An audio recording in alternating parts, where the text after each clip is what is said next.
Bonjour, nous sommes présentement à la terrasse extérieure du magasin Général Lebrun à Maskinongé. Alors, il nous fera plaisir de vous faire une petite tournée, une petite visite de l'intérieur et tout ça agrémenté avec le copropriétaire, M. Richard Viennot.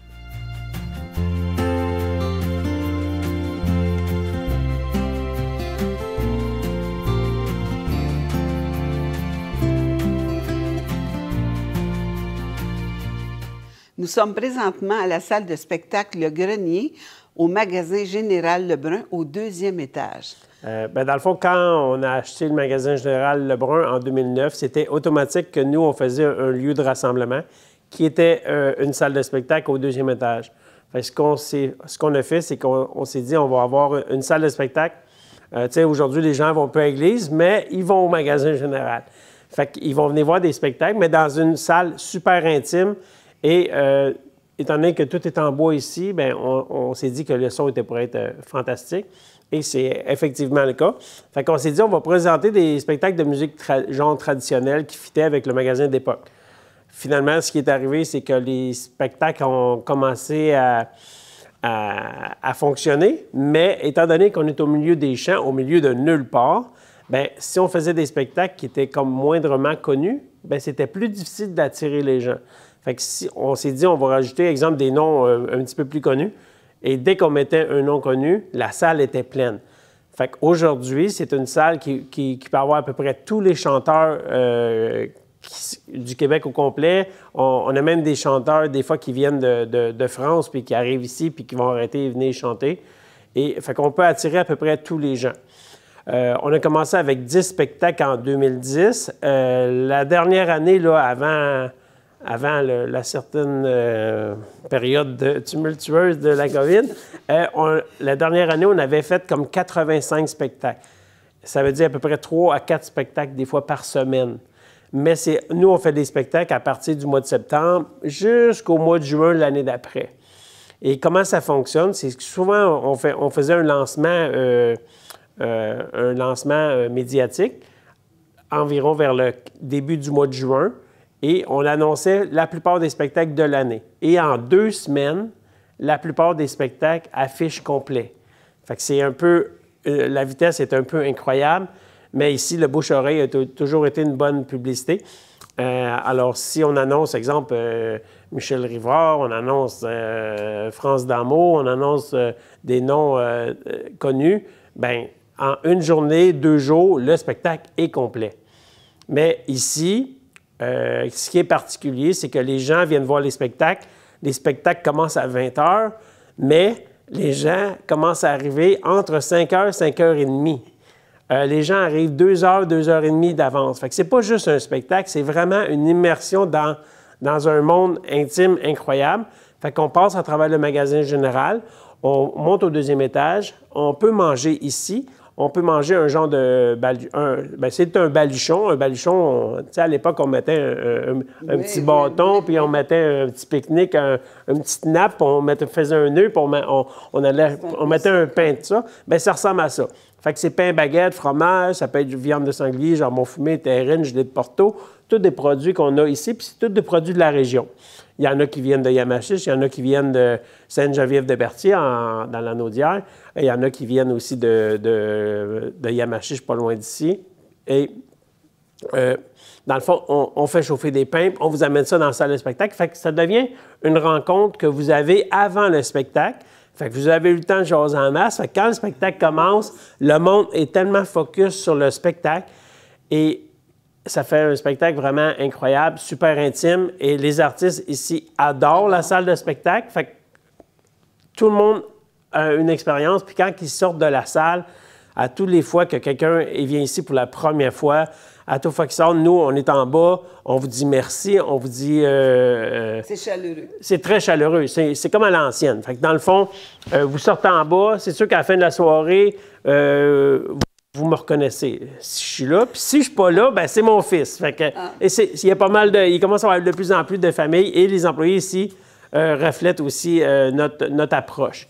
Fait que vous allez en parler à d'autres, puis vous allez revenir voir d'autres spectacles, c'est presque automatique. Il rentre combien de personnes environ ici? Bien, la salle de spectacle, en temps normal, c'est 120 personnes. Alors, c'est quand même une super salle, une super grandeur pour qu'on puisse avoir à peu près vraiment tous les artistes. Là. On a même, tu sais, Diane Tell est venue de France l'année passée, au mois de décembre, et elle a pris l'avion, venait ici, puis elle a fait un spectacle, puis elle est tombée en amour avec le magasin général. Ce qui arrive la plupart du temps des artistes. On a même eu Zachary Richard qui est venu de la Louisiane, qui est venu chanter ici. Il faisait aucune petite salle au Québec, sauf la nôtre. Alors, tu sais, c'est comme on réussit à avoir... il y a beaucoup d'artistes qu'on n'approche même pas et que c'est eux qui nous demandent de venir ici. Mais vous êtes connus quand même, ça fait quand même plusieurs années, là. Oui. Bien, le magasin général Lebrun est déjà connu par son musée, son magasin général et tout ça, mais de plus en plus connu pour la salle de spectacle. Il y a même beaucoup de salles au Québec qui nous demandent, exemple, un peu notre façon de faire, mais alors que c'est des salles qui sont comme très connues. Écoute, même après 1 an d'ouverture, je me faisais appeler pour me faire demander comment on fonctionne pour qu'on soit aussi populaire, alors que moi, je pensais qu'on était vraiment comme débutants. Et puis je dis, bien, c'est plus moi qui devrais vous appeler et non vous qui m'appelez. Oui, c'est un endroit recherché. On sort aussi des grandes villes. Ça aussi, c'est quand même un lieu de paix ici, de villégiature. Ah ben oui. Mais ce qui est le fun pour quelqu'un qui n'est jamais venu ici, c'est qu'il pense qu'il est perdu au milieu de nulle part. Puis finalement, si tu veux faire une surprise à quelqu'un, tu amènes quelqu'un voir un spectacle au magasin général, il va être surpris parce qu'il va penser qu'il est perdu au milieu des champs. Puis vu qu'on est à 4 km du village, bien, on est vraiment au milieu de nulle part. Puis là, il arrive, puis bang, il y a une super de belle salle de spectacle. Et ça crée une soirée mémorable. Bien, merci. On peut passer peut-être un autre endroit du magasin à visiter? Oui, on pourrait aller, dans le fond, ce qu'on a dans la salle de spectacle, on a un piano là à éolien qui est l'ancêtre des pianos mécaniques. Et il y en a juste 2 au Canada comme ça. Et c'est vraiment l'ancêtre des pianos mécaniques. C'est tous des doigts de bois. C'est les doigts de bois qui pèsent sur n'importe quel clavier. On peut avoir 15 pianos différents et ça va être 15 sons différents. Fait que c'est vraiment les doigts de bois qui vont toucher sur les touches. Et c'était fait à l'époque pour les salles de spectacle, les salles de théâtre, les cinémas muets, pour remplacer les pianistes. Fait que c'est un joueur de piano. Fait qu'on va aller voir ça. Ici, c'est un piano-là éolien. Dans le fond, c'était fabriqué à New York entre 1890 et 1910. La compagnie faisait ça pour... c'était vendu pour les salles de spectacle, les salles de théâtre, les cinémas muets. Et en anglais, ils appelaient ça « piano player ». Fait que c'est un joueur de piano. Fait que contrairement à ce qu'on connaît, nous, habituellement, c'est un piano mécanique. Dans le fond, on le voit ici, là, c'est un piano. On pouvait entrer un rouleau à l'intérieur du piano. Et quand on pédalait, on voyait les touches de piano jouer tout seul, puis on était devenu un grand pianiste. Lui, il va à l'extérieur du piano. C'est avant qu'il le mette à l'intérieur. C'était vendu, c'est à peu près 3 pieds de large, 1 pied de profond. Le couvert qui est vendu avec. Fait que c'est juste ces 2 pièces-là, là. Tout le reste, ça ne va pas avec l'appareil. Fait que cet appareil-là, dans le fond, c'est un appareil qui est mobile. Il y a des roues en dessous. Fait qu'on le prend, on se déplace, on cherche un clavier, un piano, un orgue d'église. Lui, il ne voit pas la différence. Et on vient à côté les doigts de bois. Et c'est vraiment les doigts de bois qui vont peser sur les touches. Après 1910, ils ont pris la mécanique, ils l'ont intégré dans le piano, puis on a complètement disparu par la suite. Comment ça fonctionne? C'est que ça fonctionne avec de l'air. Fait qu'il y a 2 gros soufflets en bas qui maintiennent une pression dans le système. Ici, il y a une barre de lecture. C'est un paquet de petits trous. Et chaque trou est relié avec un tuyau de caoutchouc jusqu'à une touche de bois. Fait que premier trou à gauche, premier touche à gauche. Ça suit l'ordre du clavier comme ça. Le côté droit, c'est le moteur du rouleau. Fait que quand on pédale, c'est comme un moteur d'automobile 3 pistons. Avec un vilebrequin, ça devient circulaire. Avec les chaînes puis les roues, c'est ce qui fait avancer les rouleaux de papier. Tous les rouleaux, ils datent de 1906 environ. Et c'est comme une page de vieux livre. Ça se déchire très facilement. Et si on l'abîme, bien, il faut trouver un autre rouleau. Parce que c'est très, très fragile et c'est dur à réparer. Il ne doit pas en avoir beaucoup de ça au Québec? Non. Le piano-là, nous, on est au courant qu'il y en a 2 au Canada et on a les 2 seuls au Canada. Au début du rouleau, j'ai un chiffre ici, c'est marqué 70, c'est la vitesse pour jouer la musique. Alors, j'ai un aiguille à l'avant, je vais le mettre à 70. Ça va limiter l'air pour que le moteur ne tourne pas plus vite que 70. Fait que même si j'essaie de vous impressionner avec mes mollets, ça ira pas plus vite. OK. Fait que quand l'air va passer à travers le papier, chaque touche va être appuyée sur le piano au même moment. C'est ça. Je vais garder un peu de détails pour vos prochaines visites quand vous allez venir au magasin Général Lebrun. Parfait. Tout le reste, c'est un décor. Les tuyaux ici appartenaient à l'église Saint-Cœur-de-Marie sur Grenala, Québec, où René Lévesque s'est marié. Et après son mariage, ils ont vendu l'orgue et les tuyaux. Et M. Plante, un historien de Saint-Justin qui a travaillé sur toute l'histoire du magasin Général Lebrun ici, a acheté pour faire un décor alentour du piano là.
Il faut quand même avoir les genoux un exercice. Bien, c'est mon vélo. C'est mon vélo stationnaire. Ouais, dans le fond, c'est à peu près la même force qu'un vélo. Est-ce que vous, lors des spectacles, lorsqu'il y a une intermission, vous venez jouer à chaque fois ou il y a quelqu'un qui vous remplace pour faire découvrir aux gens qui dans le fond, pas? Nous, c'est sûr qu'en jouant un piano-là, on abîme les rouleaux, mais moi, je peux pas l'avoir ici sans que les gens aient les explications et qu'ils voient comment ça fonctionne, puis pour voir qu'après plus que 110 ans, ça fonctionne comme en 1904. Fait qu'il faut le jouer. Maintenant, on a 500 rouleaux. Monsieur Plante, quand il est décédé, j'ai réussi à discuter avec la famille et réussi à avoir 500 rouleaux à peu près de plus. Fait que maintenant, on peut jouer pendant 100 ans, si on veut, et on va avoir des rouleaux en masse. Fait qu'on en joue. Si vous venez nous voir et que je suis là pendant votre visite, vous arrivez en groupe avec des autos anciennes ou avec des motos ou même juste vous en voiture ou en vélo, ben moi, je vais en jouer. Si vous me le demandez ou si vous demandez à quelqu'un en bas puis que je suis présent, on va en jouer. Il y a mon fils qui en joue maintenant. On en joue le soir de chaque spectacle. On joue à peu près 1 ou 2 rouleaux avant que le vrai spectacle commence. Et ça crée une petite ambiance pendant que le monde sont en train de manger leur petit baluchon ou juste avant que le spectacle commence. C'est vraiment comme tout le monde, ça fait une super de belle ambiance. Puis toutes les chansons, c'est des chansons on dirait qu'on a déjà entendu, soit dans un film, un cinéma muet, ou dans un vieux film d'époque, ou même aujourd'hui, ils prennent des répliques dans des films, puis on reconnaît la musique. C'est comme si on l'avait déjà entendu, même si ça date de 120, 115 ans. Là. Fait que c'est ça. Bien, merci beaucoup. Bien, fait plaisir.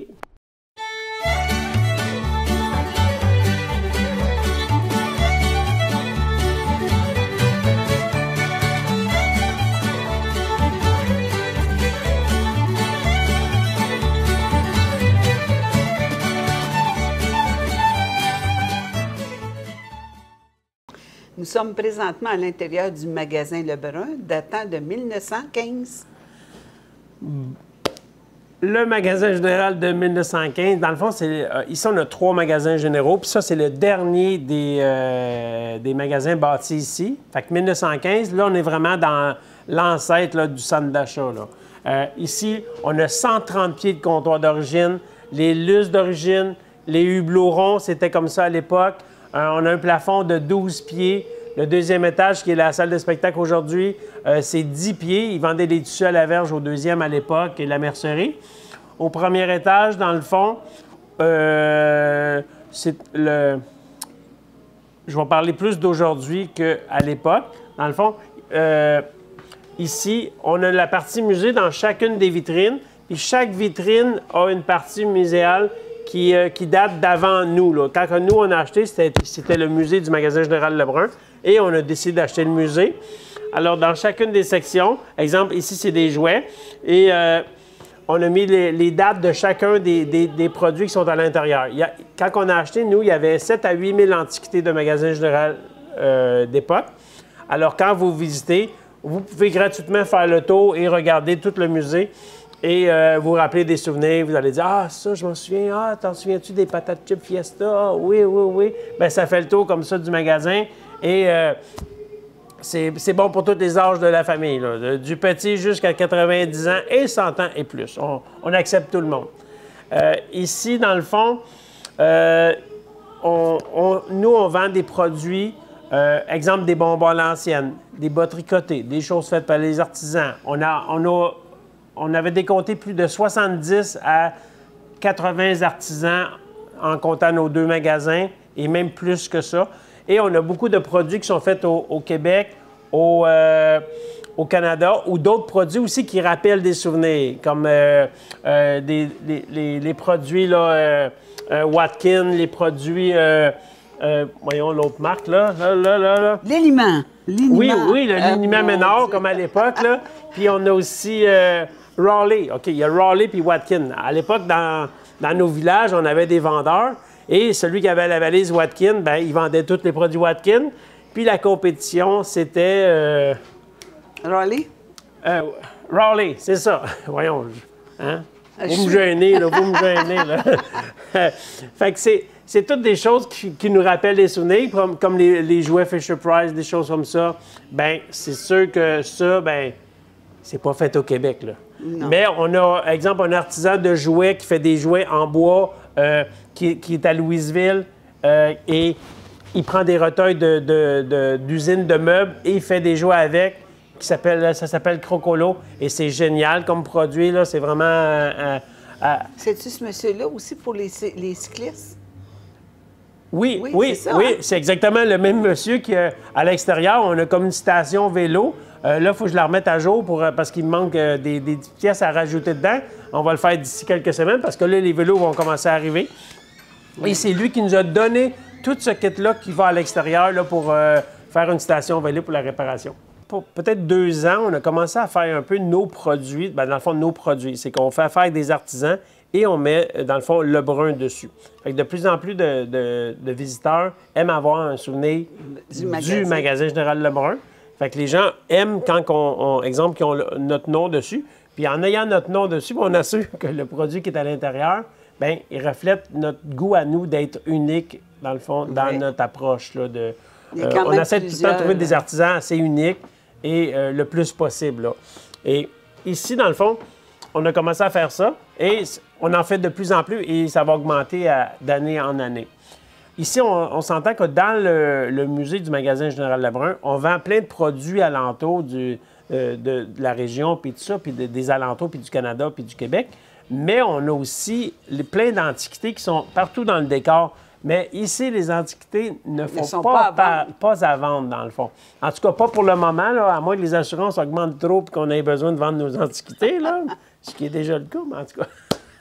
Mais fait que, quand on regarde le musée, c'est juste vraiment pour le plaisir des yeux. Puis quand vous allez revenir, bien, ils vont être encore là, puis ils vont en avoir encore plus parce qu'on reçoit beaucoup de dons aussi des gens qui viennent comme augmenter la quantité d'antiquités qu'on a dans le magasin Général Lebrun. On va faire le ménage ici, ça doit être complexe.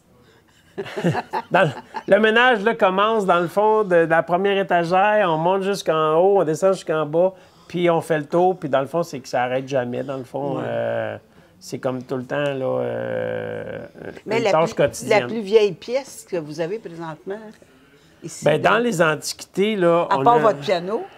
Bien, ça, c'est 1904, mais je pense que j'ai... si je me déplace un petit peu par ici, là... Je sais pas. Je vais bouger un peu, là. Mais j'ai... Salière, c'est 1830. Oh! Ça a quasiment 200 ans, là. Fait que la petite salière ici qu'on a, là... C'est ça, c'est pour frotter, ça, hein? Oui, c'est tout en... Voyons, c'est en argent. En argenté, là. Fait que ces deux salières-là, salière poivrière, ça date de 1830. Fait qu'on a beaucoup de choses en bas de même 1800, là. La vaisselle bleue, c'est quasiment... Oui, la vaisselle de Chine, à l'époque. Oui. Fait que dans le fond, c'est ça. Fait que les gens visitent alentour, puis dans le fond, ils peuvent venir voir un spectacle. Ils viennent... Vous avez d'autres choses à votre nom aussi? Oui.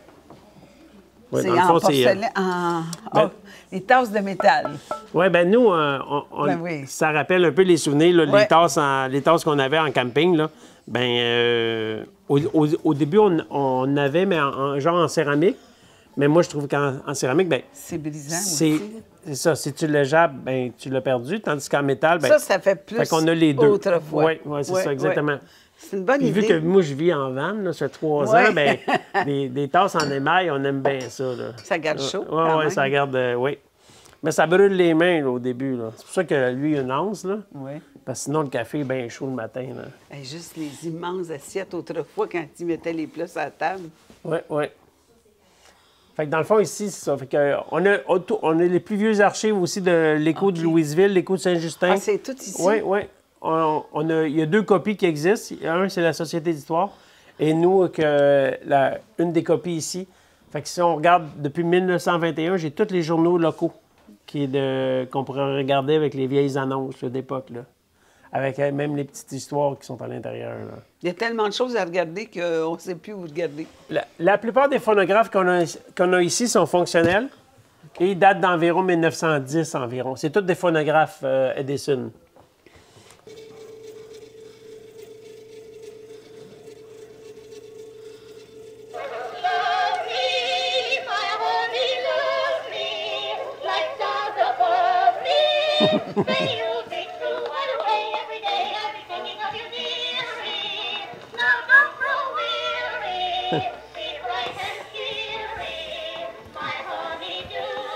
Toute la Kéry, fait que, ceux qui n'ont pas de vue de nectar dans le vie, là. Oui. Ça, c'est ma préférée, fait que je la garde. Là. Peut-être que je vais en boire dans 10 ans, là. Mais j'en ai vu de Joliette, là. Lucky One aussi, j'ai... Ben, en tout cas, Lucky One, Kick. La gaieté, c'est-tu vous autres, ça? Faudrait un expert en Joliette, là. Oui. Hein, tout le monde disait que c'était les bien, meilleurs dans la chips. région, c'était... Moi, je me rappelle, là, dans ma jeunesse, mon père achetait ça coûtait 5 $ pour une boîte. Mais ça doit... Je sais pas, là, je veux dire, ça date peut-être même avant ça, c'était peut-être moins cher. Mais moi, je dirais que dans les années 60, les années 60, là, c'était à peu près 5 $. Ouais. Ici, on a notre caisse d'origine. Ah ben c'est pas la vraie d'origine, mais c'est une comme à l'origine. Celle du magasin Lebrun, dans le fond, elle avait 2 tiroirs, puis nous, celle qu'on a ici, elle a 1 tiroir. Mais ça date de 1921 et ça fonctionne toujours, dans le fond. Fait que si on fait... dans le fond, ces caisses-là étaient faites pour 6 commis. Dans le fond, la lettre qui est ici, c'est exemple... correspondait à l'employé. Ouais. Supposons que je m'appelle Albert, bien, ça serait A. Puis on était au maximum de 99 et 99, là. OK. C'est même le gaz, on ne pourrait même plus le poinçonner aujourd'hui, ça coûte tout en haut de 100 Est-ce qu'il fallait que vous inscriviez la taxe à part? Non, à l'époque, il n'y avait pas de taxe. Fait que dans le fond, supposons que c'était 22... C'était gros, là. 22 et 84. Ouais. 85. Bien, sur l'autre côté, ça apparaît Albert, 22 et 85. Puis Parfait. on a notre caisse qui fonctionne toujours. Dans le fond, ça a 200 ans, 21, 22. Elle a 100 ans, puis elle fonctionne toujours. 101 ans. On est en 22. Ben oui. Elle a été créée en 2021. C'est quand même une pièce, hein? Ben oui. Ah oui, puis c'est lourd. C'est tellement lourd, mais en même temps, juste le mécanisme la fait déplacer. Ah oui? Oui, juste le fait de l'ouvrir, elle se déplace tout le temps un petit peu. Après ça, on la ramène un peu. C'est incroyable.